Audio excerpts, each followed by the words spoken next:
दोस्तों, इजराइल की खुफिया एजेंसी मोसाद की सक्सेस के किस्से तो आपने बहुत सुने होंगे, लेकिन आज हम आपको जो खबर बता रहे हैं वो मोसाद के फेलियर से जुड़ी है। एक ऐसा फेलियर जिसने ईरान को सक्सेसफुल साबित कर दिया। आपने सुना होगा कि कैसे 1972 में अपने ओलंपिक खिलाड़ियों की मौत का बदला मोसाद ने 2 दशक तक ऑपरेशन रात ऑफ गॉड चलाकर किया था। हाल ही में हिजबुल्लाह के लड़ाकों को पेजर अटैक से मौत के घाट भी उतारा था और ऐसे कई किस्से हैं जो मोसाद की इंटेलिजेंस से भरे हुए हैं। लेकिन मोसाद के इतिहास में उसका एक बहुत बड़ा फेलियर भी अब जुड़ गया है। इजराइल का ईरान पर हमला करने का मकसद सिर्फ उसका न्यूक्लियर प्रोग्राम बंद करना नहीं था, बल्कि वो खामनेई को निशाना बना रहे थे। वो खामनेई की हत्या करना चाहते थे, लेकिन वो ऐसा नहीं कर पाए और यही उनका सबसे बड़ा फेलियर साबित हुआ है। दोस्तों, अयतुल्ला अली खामनेई इजराइल की तरफ से निशाना बनाए जाने से कैसे बचे रहे, क्यों मोसाद और इजरायली डिफेंस फोर्स भी उन्हें ढूंढने में सफल नहीं हुए, इसके अलावा खामनेई के छुपे होने पर क्या क्या जानकारियां सामने आई है, सब बताते हैं। इजराइल के रक्षा मंत्री इजराइल काट्ज ने हाल ही में खुलासा किया है कि इजराइल 12 दिन तक चले युद्ध के दौरान ईरान के सुप्रीम लीडर को जान से मारने की तैयारी में था, हालांकि उसे मौका नहीं मिल पाया। काट्ज ने मीडिया को दिए इंटरव्यू में पूरे प्लान का खुलासा किया है। उन्होंने कहा, हम खामनेई को खत्म करना चाहते थे, लेकिन हमें मौका नहीं मिल पाया। काट्ज ने कहा, ईरान के सुप्रीम लीडर की हत्या के लिए हमने उन्हें निशाना बना लिया था, लेकिन हम उन्हें ढूंढ नहीं पाए क्योंकि वो कहीं गहरे जमीन के अंदर बने बंकर में छिपे थे। उन्होंने अपने कमांडरों के साथ बातचीत भी बंद कर दी थी। इस बीच जब उनसे पूछा गया कि अमेरिका ने खामनेई की हत्या से जुड़े अभियान के लिए क्या उन्हें मंजूरी दी थी, तो काट्ज ने कहा कि ऐसी किसी इजाजत की जरूरत ही नहीं थी। इजराइल की तरफ से ईरान के सुप्रीम लीडर के मारे जाने की साजिश का खुलासा होने के बाद से ही खामनेई की लोकेशन के बारे में कोई पुष्ट जानकारी नहीं मिल पा रही है। बताया जाता है कि खामनेई 13 जून के बाद से ही किसी बंकर में है। इजराइल के हमले से पहले तक वो मध्य तेहरान में अपने गुप्त ठिकाने बेत रहबरी में मौजूद थे।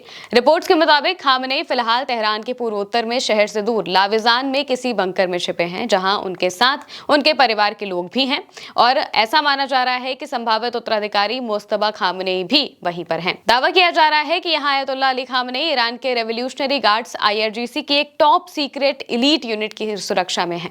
IRGC की ये इकाई इतनी सीक्रेट है कि इसका अंदाजा इसी बात से लगाया जा सकता है कि ईरान के पहले किसी को भी इसके बारे में जानकारी नहीं थी, ना ही IRGC के टॉप कमांडर्स को इसकी कोई जानकारी थी। इस यूनिट को खास तौर पर सिर्फ सुप्रीम लीडर की सुरक्षा के लिए ही तैनात किया गया था और सेना या फिर IRGC में किसी को भी इनकी पहचान नहीं बताई गई है। अमेरिका और इजराइल अपनी तकनीक के जरिए दुश्मनों को निशाना बना लेते हैं और ये बात खामनेई अच्छे से समझते हैं, इसलिए उन्होंने अपने आसपास कम्युनिकेशन से जुड़े किसी भी डिवाइस को नहीं रखा है। फोन, लैपटॉप, टीवी, ये सब कुछ भी वहां पर नहीं था। उनके सहयोगी और सुरक्षा में तैनात कमांडर भी किसी तरह के इलेक्ट्रॉनिक मीडियम के जरिए कम्युनिकेशन से नहीं जुड़े थे।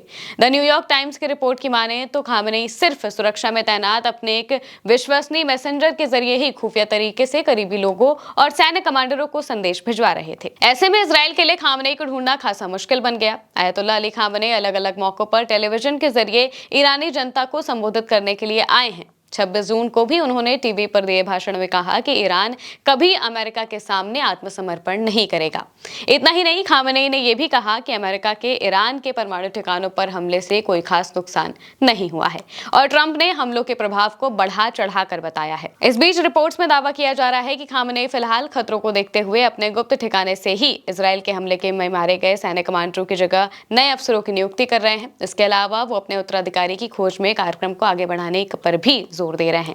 इजराइल के रक्षा मंत्री काट्ज से जब पूछा गया कि क्या ईरान इजराइल के बीच सीजफायर के बाद भी खामनेई को निशाना बनाया जा सकता है, तो उन्होंने कहा कि संघर्ष के समय और अब के समय में काफी अंतर होता है। अब हम ऐसा कुछ नहीं चाहते हैं क्योंकि सीजफायर हो चुका है, लेकिन उन्होंने वार्निंग भी दी।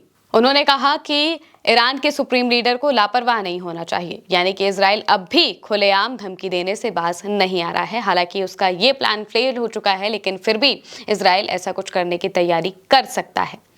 आप इस खबर को लेकर क्या सोचते हैं, कमेंट करके जरूर बताइएगा। मैं हूं महिमा और आप देखते रहिए उल्टा चश्मा यूसी।